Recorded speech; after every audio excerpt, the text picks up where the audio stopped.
how'd you get in here anyway? No offence, but you don't look the type. Oh, I'm not, honest. Only I had nowhere to stay and some friends let me move in with them. I met this guy, Ian. Oh, yeah. I suppose he was a bit of a spunk. Oh, there was nothing wrong. You know, I shared a room with another girl. But I guess I was a bit gullible, because he said he wanted to marry me and I believed him. Yeah, but getting married's not against the law. Only if you marry 10 different blokes. Like Pixie. Then he had all these doll checks.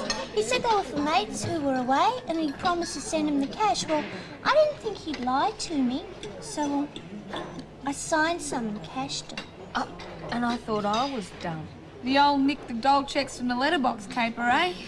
I couldn't believe it. How could I be so stupid? Well, everybody does some stupid things sometimes. Yeah, I reckon. I think I was really frightened of you. But after what Myra said... Myra? Oh, well, Myra is a bit of a tease. She's probably only joking, love. She wasn't joking. I think she was probably just trying to shock me. Make me think things are worse than they are. I'd grow up quick. What could she have said? Now, come on, Angel, I want to know. You won't say anything to her. I don't want to get into trouble. Okay, I cross my heart and I hope to die. Now, will you please tell me what she said? Well, she wanted me to stay away from you. She said that you were a lesbian and that you preyed on helpless young girls. She said that you'd try and seduce me. But you wouldn't do that, would you, Judy? Oh, sorry, love, after you. Oh, no, you go first. At least that way I won't have to watch my back. You okay? Well, what do you think? Oh, it's a present for someone. Your nana? No. She died. Everyone I love dies. You poor little mite.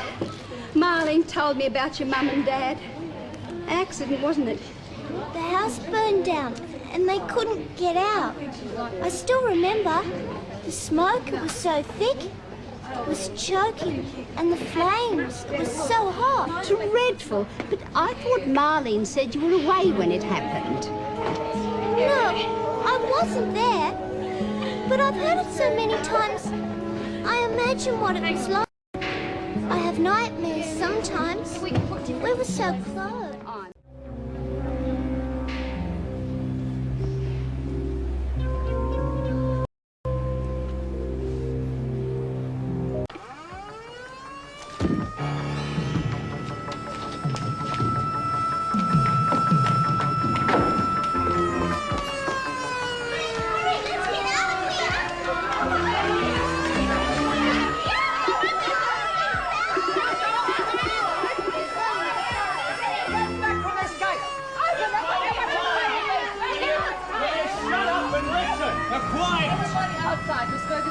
Mrs. Reynolds, there's no need.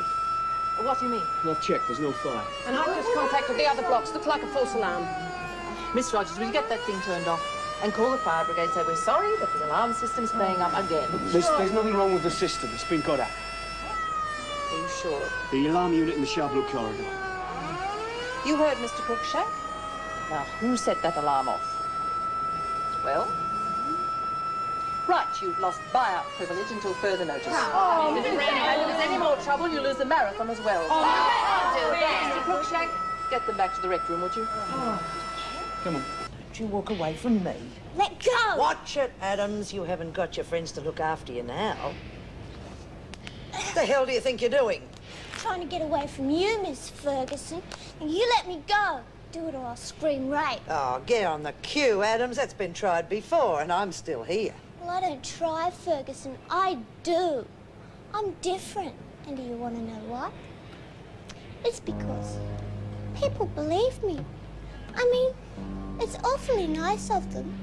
And I suppose I could take advantage of them, because I wouldn't. You believe me, don't you, Miss Ferguson? Well, I guess I better go and mend this. You owe me, Ferguson. I missed out on lunch.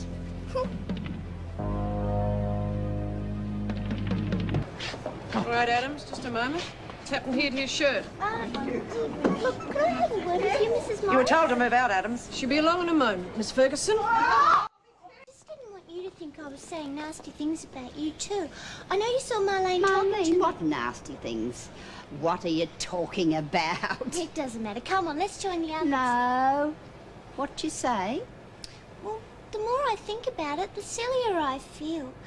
There's something about you being a liar and crawling to the screws. Oh, it was a joke. Oh, I wish I hadn't said anything now.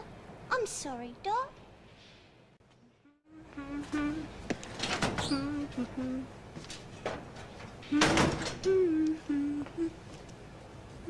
Oh, jeez, you scared me, Ames. Do you want a cup of tea? No, thanks. Rabbit, can I ask a big favour? Sure can. Go ahead. Do you mind if I have Willy? No, there he is. Oh, thank you. I promise I'll look after him. I'll even bring him to visit. Hey, just a minute. You don't mean for keeps? Yeah, didn't you? No, I thought you just meant for a cuddle. Can't you get someone to bring you one in? No, I haven't got anyone since my nana died. Oh, that's right. Gee, it must be rotten being all by yourself. Yeah, but it wouldn't be if I had Willy. Don't you see? He'd be my friend. Yes.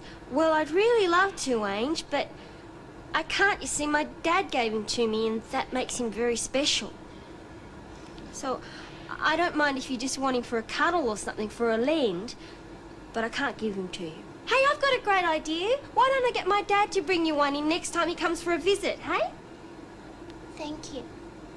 That'd be very nice. I only have my nana left. Oh, you'd love her. She's the sweetest grandma anyone could wish for. But I guess that's one of the reasons why I got tricked into doing such terrible things. Well, obviously, the best thing I could do for you would be to call your grandmother and see if you can't go to live with her when you get out. But you can't. What's the problem?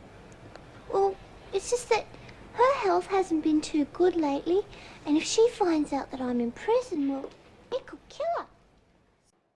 You'll love it, Meg, I promise. They make their own pasta and it's fantastic. But in that suburb, I mean, it's full of dropouts and uni-students, isn't it? Look, who cares? The food is worth it. Your place at 7? Oh, well, all right. But you better make it 7:30. I'm running late with everything today. 7:30 it is. I take it this place isn't formal. You're joking. I thought so. I'll see you later. Okay. I had no idea I'd cause all this trouble. Don't worry about it, okay? Well, she was saying such mean things about you, about that guy you killed. But I know it was an accident. Well, I'd just been saying how much I liked you. And, well, she said you were just another murderer. But don't be upset. The only thing that upsets me is that I apologise to the old witch. Why the panic to see me? I need a favour. Will you do it? It's something you'll enjoy. Well, that depends. Well, just say yes, and we'll all be happy. Why? Because I've been a good friend. I know all about New Year's Eve, what happened when you left. I could have had the police on your doorstep for Sandra's rape. Then they would have tied that in with the others around me. Who are you bluffing? Well, if you don't help me, you'll leave here in handcuffs. It's up to you, Peter. What do you want me to do? Your specialty, of course. You mean you want me to rape someone? One of the officers here. Because she's in love with the man who fancies me. Just turn her off men for a while. You know how to do that. Her name's Meg Morris. Oh, my poor Willy bear. I bet she thought I was never coming back. Poor little bear. He'll be right now. Do you want me to mind him while you have a shower? No, I'm taking him with me. Jeez, I reckon you two ought to go back to kinder when you're finished here. Fancy mucking around with kids' toys. Oh, yeah, that's just because I can have a better conversation with him than I can with you. That's just because you both got sawdust between your ears.